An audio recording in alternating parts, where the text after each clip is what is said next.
Now, in some of the least surprising news I've heard in a while, a couple days ago we learned that David Benioff and D.B. Weiss, the famed showrunners from HBO's Game of Thrones, are no longer involved with Lucasfilm and will not be working in any capacity on the next Star Wars trilogy set to begin in 2022. This news comes despite some initial reports after it was first learned a few months back now that the duo had signed a $200-some million deal with Netflix, that they might still be writing outlines for the new trilogy at least. Though originally when Lucasfilm announced their hiring back in February of 2018, it was said they would be writing and producing a whole series of Star Wars films, but now they won't be working on them at all. And let's be real here, as soon as we heard Netflix was paying them that kind of money, I think it was a pretty safe bet that they weren't paying for part-time employees who were also working for the enemy. Because keep in mind Disney is about to jump into the streaming game and launch Disney Plus in just under 2 weeks, which yes, very much makes them an enemy now. Because whereas Netflix once had the streaming market all but cornered just a few years back, now another company throws their hat in the ring every other day. And the last thing Netflix really wants to see is two guys they're paying that type of money to helping one of them out, even if it is indirectly, since they would have been making movies, not a streaming series. And if I had to make some educated guesses here, I'd say the Netflix deal was contingent on Benioff and Weiss stepping away from Lucasfilm entirely. Any contract the two may have been under with Lucasfilm was likely bought out. I really don't think this was a case of these two just now being let go by Lucasfilm. It's only that we're learning about it now. This was a case where these guys took the huge payday over working on Star Wars. I don't think they honestly believed they'd be able to adequately juggle the two, or that both parties paying them, Netflix and Lucasfilm, would be okay with them trying. And I can't help but hear in my head right now Leia's line to Han from A New Hope. If money's what you love, then that's what you'll receive. And no, it's not that I blame Benioff and Weiss for taking the huge payday, because there's probably a sizable gap between the $200 million Netflix is giving them and whatever Lucasfilm would have paid them. But if that's what it's all about for them, the money, then I'm not sad to see them go in the least. In fact, more power to them. Though to be fair here, perhaps the idea of making their own completely original stories is more appealing than working within the confines of the Star Wars universe, after working within the confines of the Game of Thrones verse, you could call it. And if that's the case, I can certainly understand and respect that, wanting to make their own thing. But I'm again happy to see them go, because as a huge fan of Star Wars, I want people creating it who I feel share my passion for it, who consider it an honor to be working on it, who want to be a part of it above all else. I mean, one of the reasons I'm so excited for The Mandalorian is I feel like those helming the project love Star Wars as much as I do. There's also the fact that though Game of Thrones was a massive success and Benioff and Weiss get much of that credit, not only were they not playing in a universe they created, but most of what they did was directly adapted from books. And many will argue that as soon as Benioff and Weiss ran out of books to work from, and I'm of course talking about the Song of Ice and Fire series written by George R.R. Martin, the show quickly and steadily went downhill. And let's not even get started on the controversy around how the series ended. And as I've said before, the hiring of Benioff and Weiss by Lucasfilm, to me at least, felt like them just going out and trying to get the what's hot now duo, instead of looking for the right story or developing one in-house with a creative team they'd put in place. They went out and hired two guys who had made a name for themselves with one television series.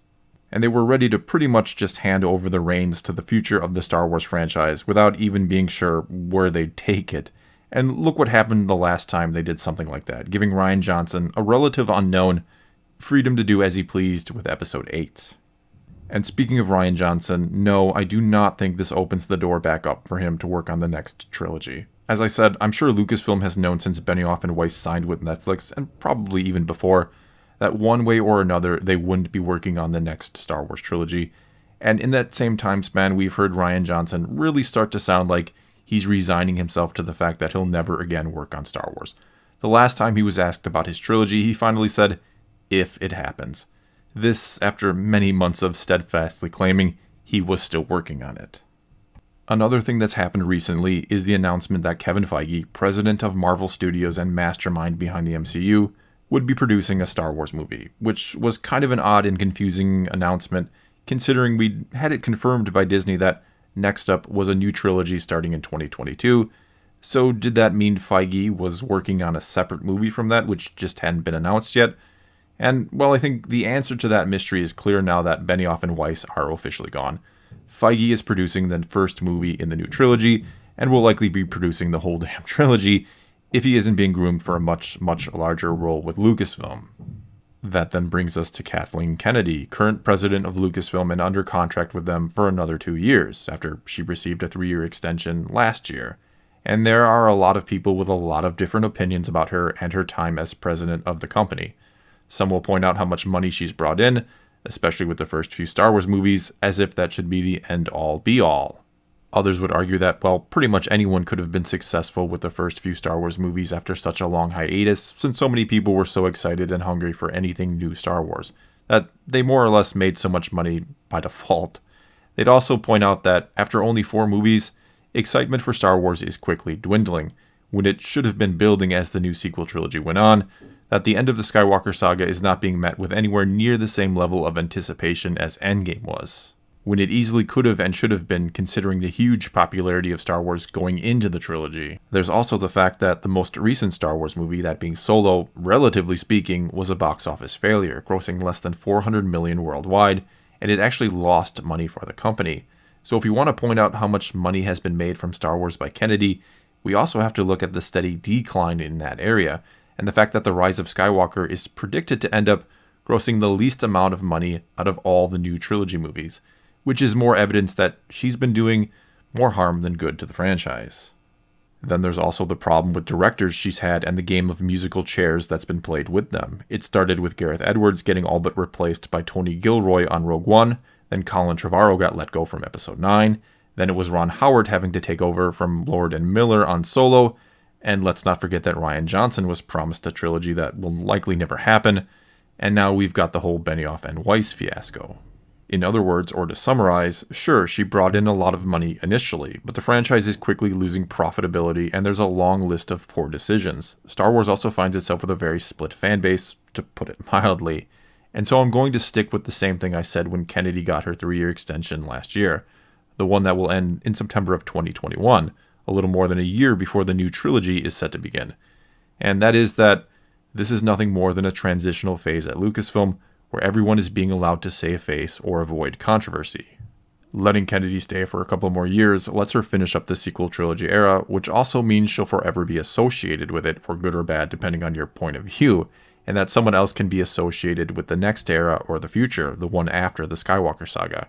It'll be the perfect time for a clean break, if you will, more so than parting ways with her mid-trilogy and letting the next person up also be associated with the sequel trilogy. It also saves Disney from having to flat out fire her, which could easily be a PR nightmare for them. And now Kennedy will also be able to step down in a couple years, saying something like she feels content now that she was able to finish George Lucas's original work with the Skywalker saga, and it's time for someone else to lead it into the future. And more than likely, the one to lead it into that future will be Kevin Feige. I don't think he's coming over just to do one movie or even just one trilogy. He's being tasked with figuring out the future of the Star Wars franchise and how to turn it into the money-making juggernaut Disney no doubt thought it would be when they paid $4 billion for it. And more than likely, behind the scenes, he's probably all but taken over already. But if he's not, someone else is or soon will. I truly feel like the key to the future of the Star Wars franchise at this point is bringing in someone or many people that all fans can and will rally behind, and letting Kathleen Kennedy walk away gracefully with her head high, making it look like it was her choice when behind the scenes that may not have been the case. This then means that the fans who loved the sequel trilogy can then bid her a fond farewell, believing she's walking away by her own choice and as the victor, and they can look forward to something new and different under new leadership, while those who didn't like Kennedy can believe she's secretly being forced out and say good riddance to her, and hopefully if you're Disney and Lucasfilm, they'll give someone different a chance to win them back. And if the next person they bring in, whether that be Feige or someone else, gets this right, it'll end up being a win-win for everyone. Well, that's all I've got for this time. My apologies if there's a lot of background noise or if I'm talking quieter than usual. There's a lot of construction going on where I live and I'm trying to record this at a really low level to avoid picking up a lot of it. And hopefully it's worked somewhat. Anyway, now it's your turn to tell me what you think about all this. Are you happy to see Benioff and Weiss go? Do you think Kennedy will be replaced by Feige when her contract is up?